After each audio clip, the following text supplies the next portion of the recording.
waxaana wanaagsan daawadayaal waa mar kale iyo barnaamijkeena xogta daahsoon oo aynu daaha kaga qaadayno warbixino cusub oo muujinaya inay Iiraan geysatay weeraradii duqeynta ah ee lagu burburiyay xarumihii shidaalka Sacuudiga iyo hogaamiyaasha Turkiga iyo Qatar oo yeeshay kulankoodii 26aad muddo 5 sanadood gudahood xilli uu jiro isu soo dhawaansho dalalka Khaliijka Carabta oo ay xulalkii kubadda cagta ee Sacuudiga iyo Imaaraadkuba ku sugan yihiin magaalada Dooxa ku soo dhawaada barnaamijka muddo bilaa ka hor markii raxan diyaaradaha aan duuliyaashu wadin iyo gantaalaha kruiska ee baalashale lagu soo weeraray ee lagu duqeeyay xarumaha shidaalka safeeye ee boqortooyada Sacuudiga xarumahaasuna ay ahaayeen kuwii ugu waaweynaa ee noocooda ah adduunka oo dhan waxaa jirtay inay meel ammaankeeda aad loo adkeeyay ku kulmeen mas'uuliyiin dhanka ammaanka oo Iiraaniyiina iyadoo xubnihii kulankaas soo xaadiray ay ka mid ahaayeen taliyayaal sare oo ciidanka ilaalada kacaanka ee Iiraan ahna ciidamada qaabilsan amniga guud ee kacaanka Islaamiga iyo horumarinta gantaalaha fuliyana howlgallada gaarka ah ee qarsoodiga mowduucii u weynaa ee kulankii xilliga lagaga hadlayna waxaa lagu sheegay sidii dowladda Mareykanka loogu ciqaabi lahaa ka bixitaankeedii ay bartamihii 2018 ka baxday heshiiskii barnaamijka nukliyeerka ee Iiraan iyo cunaqabataynta dhaqaale ee ay saartay labada arrimood oo jug weyn gaarsiiyay Iiraan sida ay wakaalado warar oo kala duwan ka soo xigteen 4 qof oo kala duwan oo kulanka ka qayb galay ama qabanqaabadiisa wax ku lahaa taliyaha guud ee ciidanka ilaalada kacaanka Iiraan General Hussein Salaam ayaa waxa uu kulanka ka sheegay in la gaaray xilligii ay Iiraan seefta galka kala bixi lahayd oo cashar u dhigi lahayd cadowgeeda sida uu jaranku hadalkiisa u dhigay iyadoo shakhsiyaad mayal adag oo kulanka ka qayb galay ay soo jeediyeen in la duqeeyo halbowlayaal muhiim ah oo gobolka ku yaala sida saldhigyada ciidamada Mareykanka laakiin ugu dambeyntii kulanka la iswada qaatay in la qaado tallaabooyin militari oo aan dhalin karin isku horimaad toos oo ay Mareykanka la galo maadaama isku horimaadkaasi uu keeni karo burbur wada gaara gobolka oo dhan waana xilligii ay Iiraan go'aansatay in la burburiyo xarumaha shidaalka ee boqortooyada Sacuudiga oo ay u aragto saaxiib weyn oo gobolka Khaliijka u jooga wadanka Mareykanka go'aanka oo fulintiisa laga yeeshay 4 kulan oo dambe oo ay mas'uuliyiin Iiraaniyiin soo xaadireen sheekada laga soo wariyay mas'uuliyiin kala duwan oo kulankan ka warhayay waxay tilmaan u tahay doorka ay Iiraan ku lahayd weerarkii bartamihii Sebtembar lagu burburiyay xarumihii shidaalka Sacuudiga ee ay shirkadda Aramco maamusho halka sidoo kalena ay warbixinahaasi tilmaamayaan in hogaamiyaha kacaanka Islaamiga ee Iiraan uu shuruud adag ka bacdi ogolaaday howlgalka militari isagoo ka dalbaday ciidankiisu inaanay weeraradaasi waxyeello u geysan dadka rayidka ah ee Sacuudiyiinta iyo ciidamada shisheeye ee ku sugan Khaliijka toona si aan u iman isku horimaad toosa waana qorshihii sidii uu ahaa u fulay ee dhammaan hubkii cuslaa ee halkaa lagu soo riday oo diyaaradaha daroonta iyo gantaalaha kruiska isugu jiray aanu ugu dhimanin hal qof oo keliya xitaa sidoo kalena ay ka fogaanshihii ay Iiraan ka fogaatay waxyeelada ciidamada shisheeyana ay keentay inay iyana dhankooda Mareykanka iyo xulafadiisu ka fogaadaan inay ka jawaabaan weerarada Iiraan waana xogaha iyo macluumaadka ay bixiyeen saraakiil ka agdhowaa kulankii lagu go'aansaday weerarada Sacuudiga haddana uu dhawaan beeniyay sarkaal u hadlay ciidanka ilaalada kacaanka oo ku adkaystay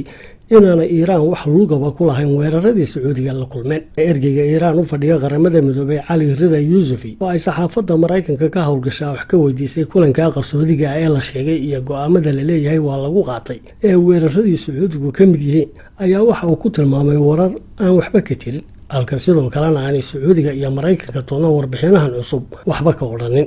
xuutiyiinta reer Yemen ayaa xilligaa sheegtay inay qaadeen weerarada lagu burburiyay kaabayaashii nololeed ee boqortooyada Sacuudiga oo ahaa xarumihii safaynta Sacuudiga laakiin sheegashada xuutiyiinta waxaa xilligaa diiday boqortooyada Sacuudiga iyo weliba dowladda Mareykanka oo labadoodba ku eedeeyay Iiraan inay geysatay weeraradaasi inkastoo markii hore ay saraakiisha u sareysa ciidamada ilaalada kacaanka Iiraan soo jeediyeen in la burburiyo dhammaan dekedaha Sacuudiga ee biyaha Khaliijka ayaa haddana warbixintu waxay sheegtay in markii dambe looga noqday sababo lagu sheegay inay dekedaha ku dhiman karaan dad badan oo rayida ujeedooyinka loo doortay in lagu duqeeyo xarumaha shidaalka Sacuudigana waxa ay ka mid ahaa in la soo bandhigo quwadda dhanka weerarka ee Iiraan oo ah mid meel kasta gaari karta iyo in dhacdadaasi tahay mid qabsan doonta bogagga hore ee saxaafadda caalamiga khasaaraha dhanka dadka soo gaari karana lagaga fogaan karo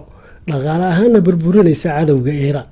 fariin cadna si gaara ugu noqon doonta dowladda Maraykanka. saraakiil sirdoon oo Carbeed iyo kuwo Maraykana ayaa isku raacay in inkastoo gantaalihii weerarka lagu filiyay ay u dhowdahay in laga soo qaaday xarun ciidan oo ku taala koonfurta Iiraan, haddana ay diyaaradihii daroonta ahaa ee iyana weerarka ka qayb qaatay jihooyin kala duwan ka soo galeen Sacuudiga oo qaarkood soo dulmareen Kuwait, qaar kalena hawada Ciraaq soo maaxeen. laakiin dhammaantood diyaaradaha iyo gantaaluhuba ay 7 daqiiqo gudahood ku wada dhaceen bartilmaameedka loogu talagalay. Isniintii maantana taliyaha ciidanka ilaalada kacaanka Iiraan Generaal Hussein Salama oo khudbad telefishinka Iiraan uga jeediyay ummadda dalkiisu waxa uu sheegay in haddii ay soo dhaafaan diilinta cas ay duqeyn ku burburin doonaan Maraykanka, Israa'iil iyo boqortooyada Sacuudigaba. Generaalku waxa uu sheegay in Iiraan ay muddo samraysay xadgudubyada ay saddexdaasi ku hayeen jamhuuriyadda Iiraan, laakiin haddii ay joojin waayaan xadgudubyadooda oo ay ka soo gudbaan diilinta cas ay markaa u furan tahay inay burburiso maslaxadaha Maraykanka ee gobolka iyo xulafadeeda Israa'iil iyo Sacuudiga, sida uu hadalkiisa u dhigay.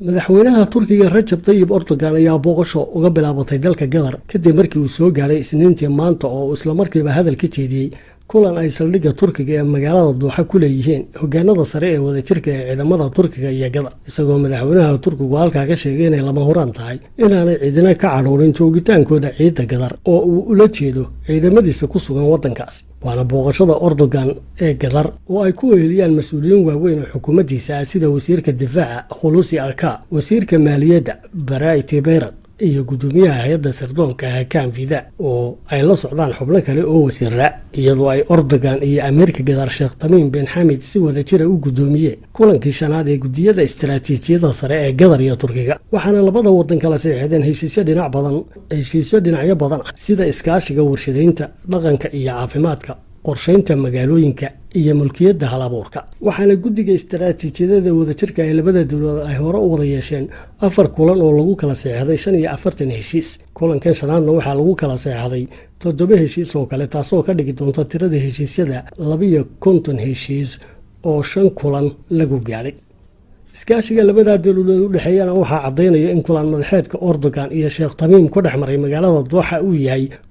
26aad muddo 5 sannadood gudahood ah. maantana waxa ay kulan gaar ah ku yeesheen albaabo xiran dabadood, waxaana ay labada dhinac isku mowqif ka taagan yihiin xiisadaha gobolka ka jira sida colaadda daba dheeraatay ee Suuriya, Yemen iyo Liibiya, iyo qulquladaha ka dhacaya Ciraaq, Urdun iyo weliba Iiraan. kumanaan ciidamo ahna waxa ay Turkiga ka joogaan ciidda Qatar, kuwaas oo ay soo direen markii ay xayiraadda ku soo rogeen dalalka khaliijka ee la jaarka ah sida Sacuudiga, Baxrayn iyo dowladda Isutaga Imaaraadka Carabta. xilligana waxaa socda degenaan ay hoos u dhacayso xiisadii khaliijka oo ay aad isu dhimeen ololayaashii iyo dacaayadihii warbaahineed ee wadamadaasi isku hayeen 2 sannadood ee u dambeysay. waana xilli ay dhammaan dhinacyada khilaafka qaybta ka ah haatan ka fogaanayaan sii socoshadiisa. isu soo dhowaansho dheeraadihina soo muuqanayo sababo la xidhiira maslaxadahooda wadan dartood. tusaale ahaana dowladda Qatar uu salaasada ka furmayo tartanka koobka kubadda cagta ee wadamada khaliijka laftooda oo ay ka wada qayb galayaan 8 wadan ee kala ah Kuwait, Ciraaq, Baxrayn, Sacuudiga, Imaaraadka, Saldanada Cumaan iyo dalka Yemen. sidoo kalena ay Qatar diyaargarow ugu jirto martigelinta dhacdada weyn ee koobka kubadda cagta adduunka 2022. boqortooyada Sacuudiguna ay sumcadeedii dib u soo celinayso kadib dalkii Jamaal Khashoggi si ay ugu suura gasho martigelinta kulan madaxeedka soo socda ee dalalka G20, iyadoo toddobaadkan Riyaad la wareegtay gudoomiyanimadii dalalka G20. wadanka Yemenna ay qayb ahaan heshiis nabadgelyo dhex dhigtay oo ay ugu yaraan xukuumaddii sharciga ahayd ee Yemen ay dalkii dib ugu noqotay, gaar ahaan xafiiska ra'iisul wasaaruhu.